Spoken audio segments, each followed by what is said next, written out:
COVID-19 is not going to disappear. It's going to be around for at least 2 years, and a lot of people are scared for their health.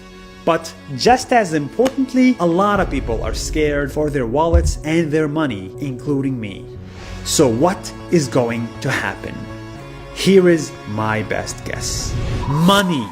There will be a lot less of it, so save it. Don't spend money on anything you don't need. Don't buy Starbucks coffee. Don't buy a car. Don't buy the stock market. It's gonna crash. Don't even buy that H&M t-shirt or that extra suit you don't need, because weddings won't be back for a while. Jobs. Many jobs are simply not coming back. Waiters, tour guides, hospitality industry. It's gonna take at least 2 years to get the same number of jobs back. So in this free time, you must spend it on education. Get a skill that can make money fast. As a business myself, I'm still looking to hire people, but people with internet skills. People who know how to edit videos. People who know how to run Facebook ads, build websites, create a sales funnel. People with an IT degree, not a philosophy degree. And these skills are going to be so much more important in the future. Freelance. With 20% unemployment in the US, it's gonna be a long way to get back to 5%. So this is the time to create your own job. Go online and teach the piano. Go online and offer your design services. Traditional city jobs are pretty much dead. Medicine. If you are not sure about studying medicine, then this is the time to do it. COVID-19 taught us the world needs you, the doctor and the nurse. The world doesn't need me. It doesn't need Gucci. It doesn't need all these travel influencers. We are not essential. You are. Patience. Once physical lockdown ends, a new one begins. And this one is gonna suck, because it's going to be for 2 years. For 2 years, no more large gatherings like these, no more group tours, no more busy offices, no more full airplanes, and no more money flying around. This is the time to think different. Everything I mentioned above is possible if you are lucky. But if you are in the bottom 10% of society, it's impossible.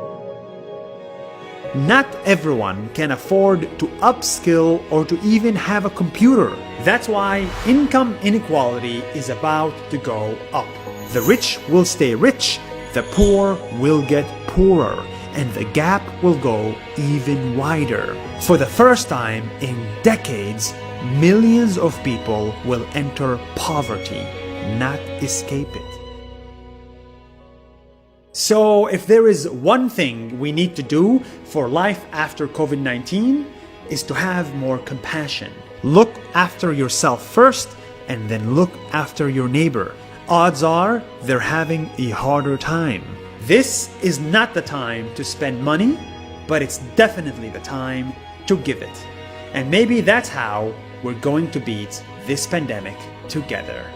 Stay home, stay safe. Selamat pagi Bapak-Ibu sekalian. Video tadi telah mengantarkan kita pada suatu situasi yang menyebabkan kita, kalau kita lihat secara hati kita, mungkin kita bisakah mengikuti apa dikatakan video tadi. Yang jelas, kata terakhirnya adalah kemiskinan makin membuat kita miskin, dan seolah-olah mungkin penderita ini seolah tidak pernah berakhir. Kalau seperti itu, pertanyaannya, masih adakah Tuhan? Yang selama ini kita mungkin Tuhan itu adalah bentuk Tuhan yang tidak terlihat, atau yang selama ini Tuhan itu tidak ada bentuk manusianya dan tidak pernah dekat dengan kita kan? Dan akhirnya kita merasa dia lebih hebat, lebih kuat. Kita menyembah Tuhan seperti apa yang kita lakukan tanpa kita tidak mengenal Tuhan sesungguhnya. Hari ini, saudara dengan saya masih butuh Tuhan? Tidak. Yang jelas, kalau saya katakan pasti kita bukan hanya butuh Tuhan, tapi menjadi juru selamat, dan bagaimana Tuhan itu ada dalam kehidupan kita dalam bentuk yang jelas. Oleh sebab itu Bapak-Ibu sekalian, kita akan buka di dalam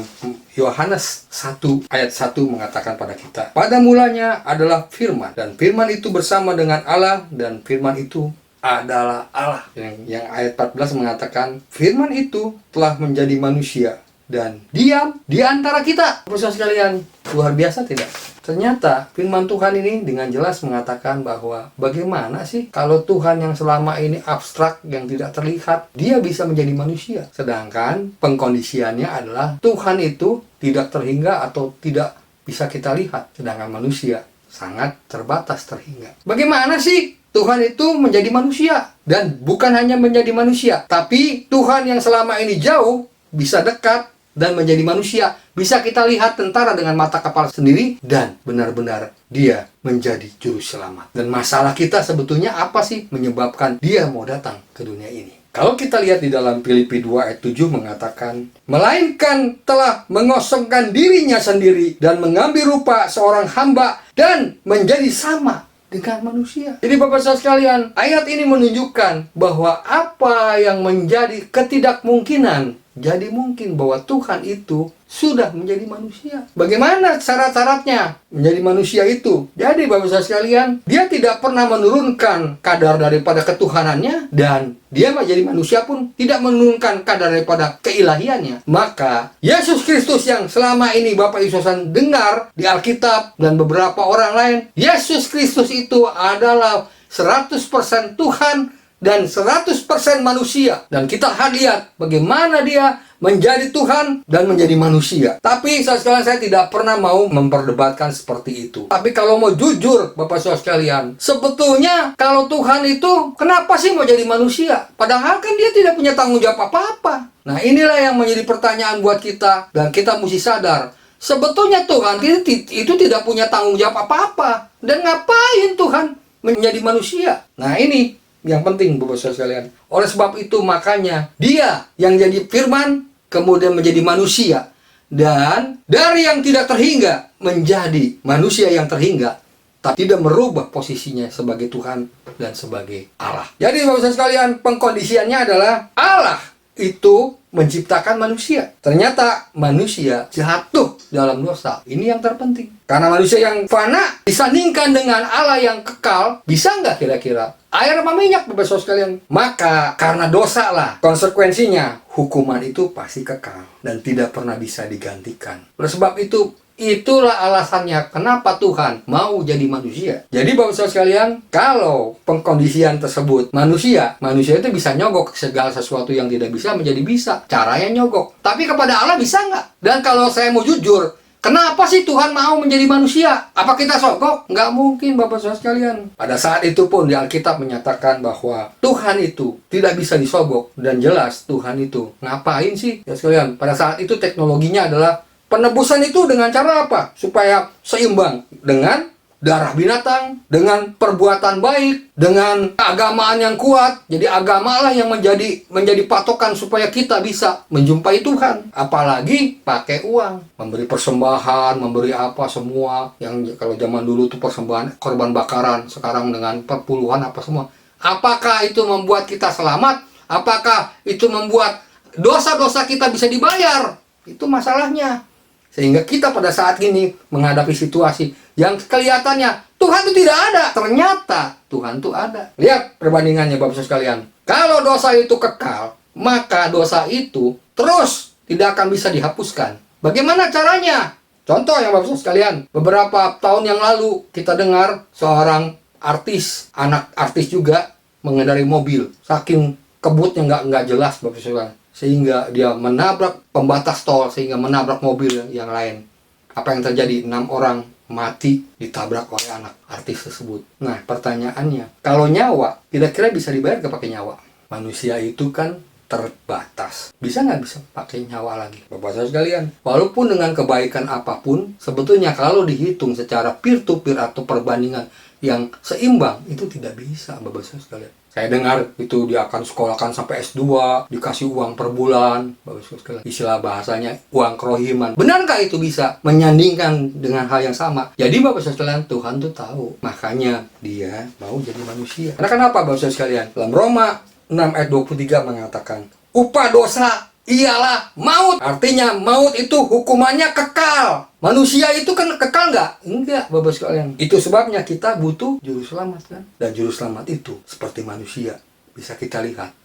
Makanya jangan kaget Bapak sekalian, di Amerika dibuatlah film-film superhero yang bisa menolong seperti juru selamat itu. Wonder Woman lah, Superman lah, Marvel atau apa. Itu Bapak sekalian, itulah yang menyebabkan kita cari juru selamat yang berbentuk yang bisa kita lihat. Dan ternyata Bapak sekalian, Yesus itu sudah lahir beberapa ribu tahun yang lalu kan. Baik, saya teruskan lagi supaya kita mengerti. Jadi syarat sebagai juru selamat itu harus apa Bapak sekalian? Yang pertama, dia harus manusia. Yang kedua, dia harus melampaui hukuman kekal tersebut. Bagaimana caranya? Artinya, hukuman tersebut setimpa, nyawa dibayar nyawa. Dia harus melebihi daripada nyawa itu. Oleh sebab itu, satu-satunya cara adalah Allah melalui anaknya turun ke dunia ini. Dan dia berbentuk manusia, Yesus Kristus, untuk menanggung segala dosa kita atau hukuman kekal itu. Jadi bahasa sekalian, saya mau jujur, dia yang tak terhingga sanggup mewakili keterhinggaan kita. Walaupun kita manusia itu terhingga, bisa terhitung kan. Nah, saudara sekalian, pagi ini saya mau tanya lagi supaya saudara lebih mengerti. Ngapain sih Yesus perlu repot-repot jadi manusia? Apakah dia punya beban atau sesuatu yang hubungan timbal balik? Saya mau katakan pada pagi hari ini, Yesus telah datang ke dunia ini sebetulnya tidak ada tanggungan apa-apa. Walaupun dinubuatkan apa semua itu, tidak ada tanggungan apa-apa. Tapi kenapa dia mau menjadi tanggungan walaupun sudah dinubuatkan seperti itu? Itu yang saya mau kasih tahu kepada Bapak Ibu sekalian. Sehingga kalau hari ini saudara mengatakan bahwa Tuhan itu tidak hadir karena hadirnya sesuatu yang harus dilihat dengan mata, itulah Yesus pernah lahir kan. Jadi Bapak sekalian, kalau saudara sudah mengerti bahwa Yesus itu sudah menjadi manusia dan dia mau mati di kayu salib, mati dan bangkit, saudara sekalian, itu yang penting. Mati dan bangkit. Dia mati artinya mematikan segala kematian. Bangkit justru memberikan tahu bahwa dia bukan manusia. Dia yang tidak terbatas. Dia yang selama ini mungkin terbatas, tapi kali ini saya mau kasih tahu, dia tidak terbatas. Itulah yang menyebabkan Bapak Saudara sekalian harus mengerti bahwa Tuhan itu ada. Jadi pagi ini Bapak Saudara sekalian, mari kita lihat apa sebetulnya. Saudara dengan saya harus dengan jujur, sebetulnya kita itu harusnya malu. Yesus sendiri yang datang ke dunia ini tidak ada pamrih apa-apa. Dia mau datang ke dunia ini, mau menyelamatkan Bapak Ibu Saudara sekalian dengan saya. Jadi pagi ini Bapak Saudara sekalian, saudara mesti lihat apa yang sebetulnya cenglinya atau yang benar-benar sepadannya. Pertama saya mau kasih tahu, respon saudara adalah, kalau udah rela mau datang ke dunia ini, masih pantas nggak kita? Layak nggak kita sebetulnya ditolong? Jadi Bapak Saudara sekalian, pagi ini biar kita bisa mengerti. Kalau saudara merasa itu Tuhan tuh ada, mari 3 hal yang mesti saudara lakukan pagi ini. Biar sama-sama kita melakukan. Buka hati kita. Yang kedua Bapak sekalian, menerima dia masuk di dalam hati kita dan kehidupan kita. Apapun resikonya, apapun keadaannya, terima Tuhan dengan baik. Dan yang ketiga, biarkan Roh Kudus Tuhan itu mengubah hidup kita, memberikan harapan baru buat kita, supaya kita percaya bahwa Yesus itu telah mati di kayu salib dan bangkit dan hidup dalam kehidupan kita, dan Tuhan itu ada. Dan pertanyaan terakhir sekaligus membuka hati Bapak Saudara sekalian, saudara dengan saya mesti sadar, hanya Yesus satu-satunya yang bisa menjadi manusia dan menebus dosa itu. Tidak satupun, benda apapun, situasi apapun yang sepadan bisa menggantikan nyawa yang telah ditebus itu. Bapak Saudara sekalian, pertanyaan terakhirnya, masihkah saudara percaya dengan Tuhan? Masihkah saudara punya pengharapan kepada Tuhan? Mungkin hari ini Bapak Saudara sekalian punya situasi hati yang mungkin mulai menggeser ke dalam situasi yang berbeda. Mungkin selama ini Bapak Ibu sekalian tidak bisa melihat Tuhan dengan baik. Dan mungkin seolah-olah Tuhan itu tidak menolong kita. Pertanyaan yang saya berikan kepada Bapak Ibu sekalian, masih percaya nggak kita kepada Tuhan? Itulah tonggak terakhir. Dan ingat, Tuhan itu adalah gembala yang baik. Dengan gada dan tongkat, dia menghibur kita, menjadi penyelamat hidup kita. Jadi pertanyaannya, masihkah saudara dengan saya percaya kalau Tuhan itu ada? Dan keajaiban itu akan menerpa kehidupan saudara, dan kasih Tuhan akan datang ke dalam Bapak Ibu sekalian pagi ini. Mari kita berdoa. Terima kasih Tuhan, biarlah kasih Engkau yang begitu luar biasa mau ada dalam hati kami, sehingga kami dibukakan, dicelikkan, dan iman kami dapat melihat dengan baik bagaimana Engkau telah hadir, bagaimana Engkau telah menebus kehidupan kami menjadi kehidupan yang luar biasa. Dan kami percaya Tuhan itu tidak mati. Dan kami percaya Tuhan memang luar biasa memberikan kehidupan buat kita sama-sama. Terima kasih Tuhan, Roh Engkau hadir dalam kehidupan kami, sehingga kami punya pengharapan yang ajaib. Dalam nama Tuhan Yesus kami berdoa. Haleluya.